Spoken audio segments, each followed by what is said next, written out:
silêncio. E a outra viatura imediatamente liga sua sirene e segue em código vermelho. É onde às vezes você está dentro de um ônibus ou dentro de um Uber, dentro do seu carro, e vê uma ambulância passando e de repente ela desliga a sirene ali na frente. Hoje vocês estão entendendo o porquê. Que aquela ambulância passou e desligou a sirene ali na frente. É porque a coordenação de tráfego, o nome está dizendo coordena, ela coordena o tráfego. Então essa coordenação de tráfego, ela passou a mensagem. E isso ganha tempo. Ou seja, se aquela equipe iria levar 6 minutos para chegar ao destino, 7, 8, vai chegar em 3. Ou seja, vai chegar uma equipe rapidamente no local do evento. E lembrando que tempo é vida. Isso vale não só para ambulâncias UTI, mas para a ambulância de suporte básico também. Por quê? O que precisa para uma pessoa receber o suporte avançado? Para que uma pessoa possa receber um suporte avançado de vida, é necessário que a pessoa receba o básico.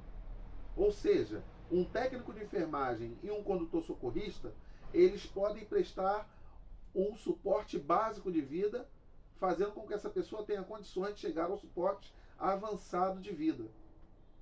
Eis então o motivo da importância dos treinamentos referentes a serviço de urgência e emergência, a serviço de UTI móvel, suporte básico avançado de vida. Ainda dentro do conceito de ambulância, eu quero que vocês entendam o seguinte: as viaturas, elas têm que ter esse padrão aqui. A mesma regra que tem dentro de um CTI tem dentro de uma viatura. Ou seja, aqui dentro você não pode comer.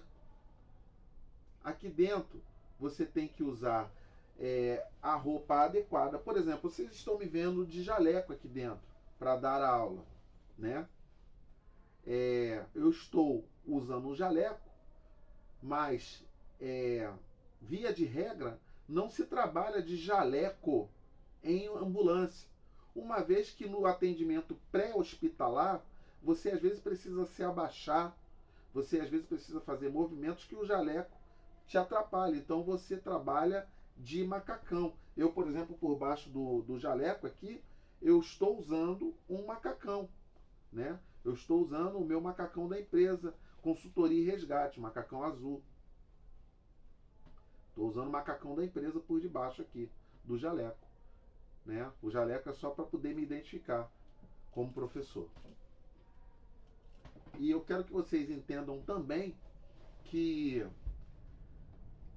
a biossegurança, o conceito de biossegurança dentro da UTI móvel é o mesmo.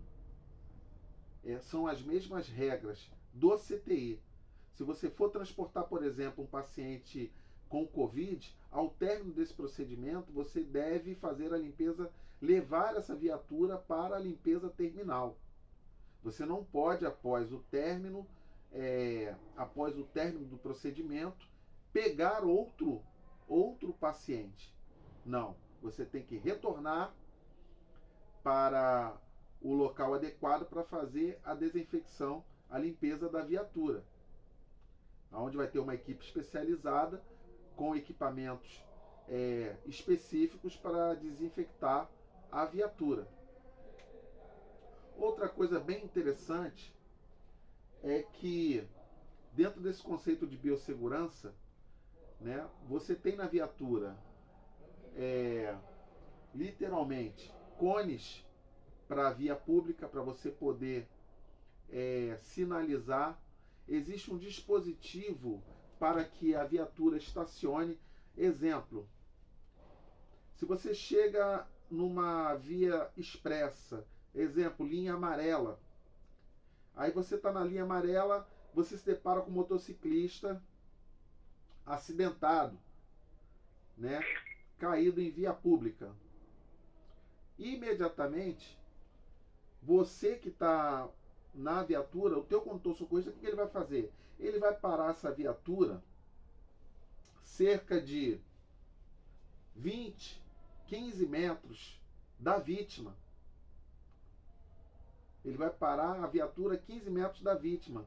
Imediatamente ele vai desembarcar, o técnico de enfermagem vai vir aqui, vai apertar esse botão e vai acender a luz de cena, que é um farol de milha que fica lá atrás na porta da ambulância, no alto. Ele vai acender o farol a luz de cena, ou seja, aquele farol de milha vai estar aceso para trás. O condutor socorrista já colocou os cones a 150 metros da ambulância. Ele correu lá, colocou os cones, ou seja, ele está protegendo a viatura e ele está protegendo, e a ambulância está protegendo a vítima que está caída lá. Chegando uma viatura de polícia, essa viatura de polícia automaticamente vai fazer o balizamento, vai ocupar o espaço aonde a ambulância está, a ambulância vai parar posterior à vítima para que essa vítima seja encaminhada até a unidade hospitalar. No caso da ambulância chegando e a polícia já estando no local, automaticamente o policial, né, seja ele policial de trânsito ou de patrulhamento de rotina, ele vai fazer esse mesmo procedimento. Ele vai preservar a vítima e balizar o trânsito para que não ocorra um novo acidente. Ainda dentro desse conceito do universo do trabalho em UTI móvel, quando a gente fala de biossegurança, nós devemos entender que nós temos aqui o uniforme devidamente identificado com faixas refletivas, ou seja, usa-se macacões de resgatista com sinalizações para caso você esteja num local de pouca visibilidade, aquelas faixas refletivas do seu macacão, elas te protegem, elas fazem com que você seja visto. Temos também capas de chuva com o mesmo padrão. Temos também capote caso você transporte, por exemplo, um paciente com MARSA. Você vai transportar um paciente com MARSA de um CTI para outro CTI. Você vai fazer um TIT, um transporte interhospitalar terrestre, por exemplo. E o paciente ele está entubado, ele está na prótese, você vai colocar o paciente no seu ventilador e vai transportar esse paciente devidamente monitorado, né? Que nós temos aqui a abraçadeira, né? A PNI, todo o material para monitorar o paciente, como se fosse no CTI. Por isso que é uma UTI móvel, né? Então o condutor socorrista, a equipe que trabalha na UTI móvel, ela tem uma responsabilidade incrível, tá? O condutor socorrista ele tem que ter uma noção de que aquele paciente que ele está transportando é um paciente grave, então ele não pode fazer determinadas manobras bruscas, ainda que no Brasil tenhamos estradas mal pavimentadas. Esse condutor socorrista ele tem que ter uma atenção redobrada, né? Porque dependendo da gravidade da lesão desse paciente, ele não consegue nem ser transportado. Outra coisa interessante que que temos que atentar para o trabalho de UTI móvel é o seguinte. Aqui nós temos o Descarpac, nós temos o Descarpac portátil também que vai dentro da mochila, e nós temos cilindros de oxigênio. É de extrema importância que tenhamos oxigênio na ambulância.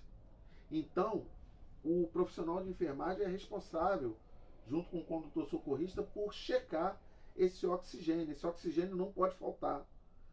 Se o cilindro de oxigênio da viatura está com 50, o ideal é que ele já seja trocado. Porque esse carro tem que estar sempre em QRV. A não ser que tem algumas viaturas que elas transportam 2 cilindros de oxigênio fixo. Você tem 2 cilindros fixos. Eu já trabalhei com viaturas que tem 2 cilindros fixos. Se um está em 50, temos um outro reserva sobressalente. Então, nunca falta oxigênio naquela viatura. O cilindro portátil tem que estar sempre calibrado. Não pode estar com menos de 60. Se tiver com menos de 60, é recomendável que se troque. Não pode faltar